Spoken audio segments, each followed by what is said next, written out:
Hello, this is Neve. No, I don't know how to start it. Hello, everyone. I hope you're having a great Friday. I'm just coming on to say that Mummy passed away this morning. Um, she died very peacefully. Yeah, that's all I really wanted to say.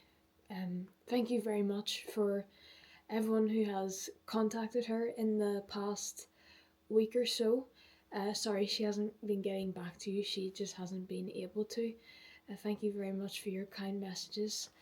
Um, this is just saying what's happened, and yeah, you probably won't get an answer. So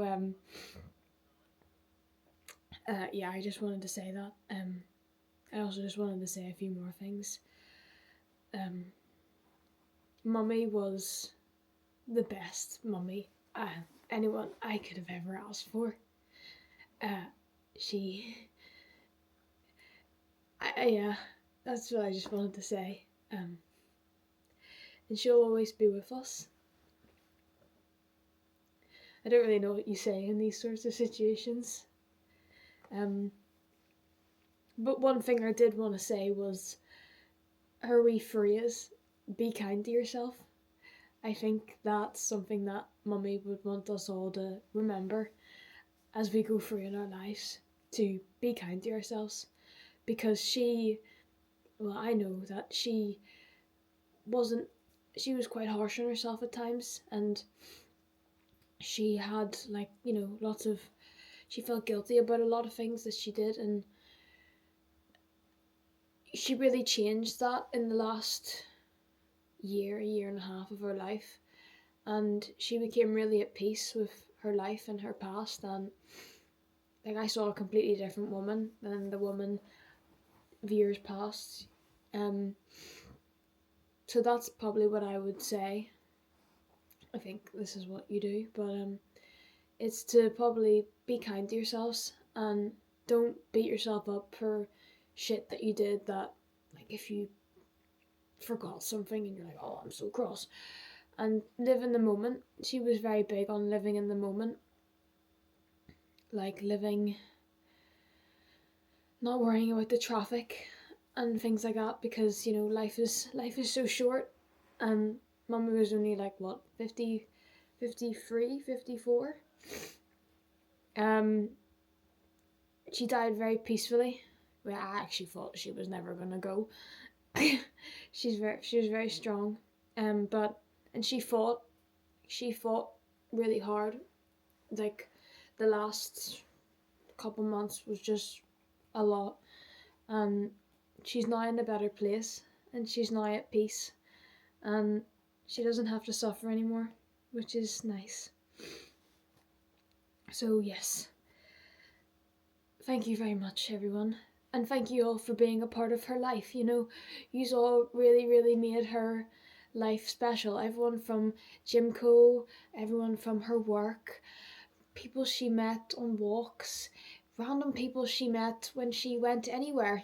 She'd go into Costa and start talking to someone who on the table next to her, and then in 5 minutes they're telling her entire life story, and she loved that. And she really wanted to be a hypnotherapist, and she loved talking to people and helping them through their issues. And if you say a prayer for her, I'm sure she'll be doing that from heaven. She will help you through your issues, and she'd want you to be happy, and she'd help you. Yeah, if I have anything else to say, I'll say it, but right now I can't really think of anything to say. I just wanted to say thank you to everyone. Bye. My name is Joanne Shepherd, and I am a proud mummy of 4 beautiful children. Currently now, in my situation, I have cancer and it's terminal and there's no more treatment, and that's afraid of. I don't know whether I'm really actually afraid of anything. I guess I should be saying I'm afraid of death, potentially not being able to see my children grow up. But it's really more sadness. When I have, and I'm starting now to get a lot of aches and pains and symptoms, and they overwhelm you, they wash over you, and it can be so scary. What is going to happen in 3 months when this gets worse and this gets worse?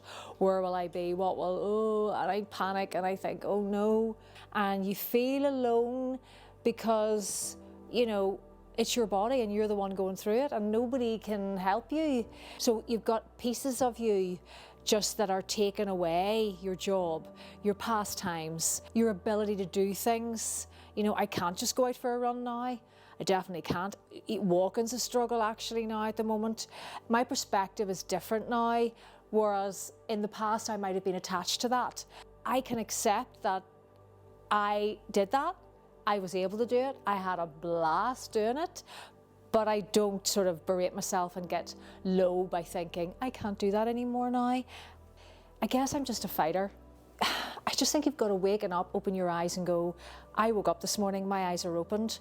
Okay, let's deal with the day. Let's do what I can do. You just have to keep showing up.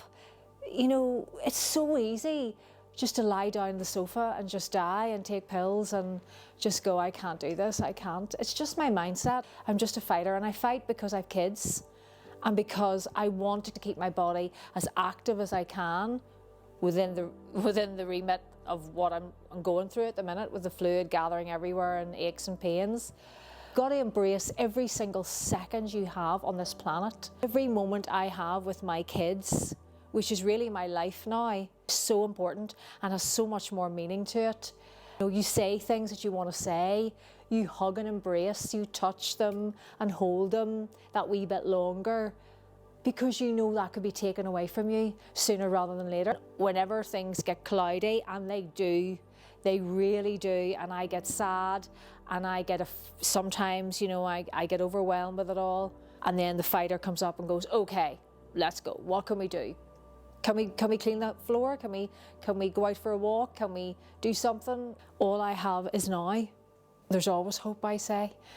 It's just a non-negotiable for me. Hope and faith, that is the key. That's why I carry all these wee bracelets. Courage, all sorts of, mummy, because that was one you got me. That's why on my notice boards there's all the different words that are there just to remind me you've just got to trust the process, and you've got to trust yourself, and you've got to believe in yourself, and you've got to fight for yourself, you know, because ultimately that's the most important thing, you know, it really is.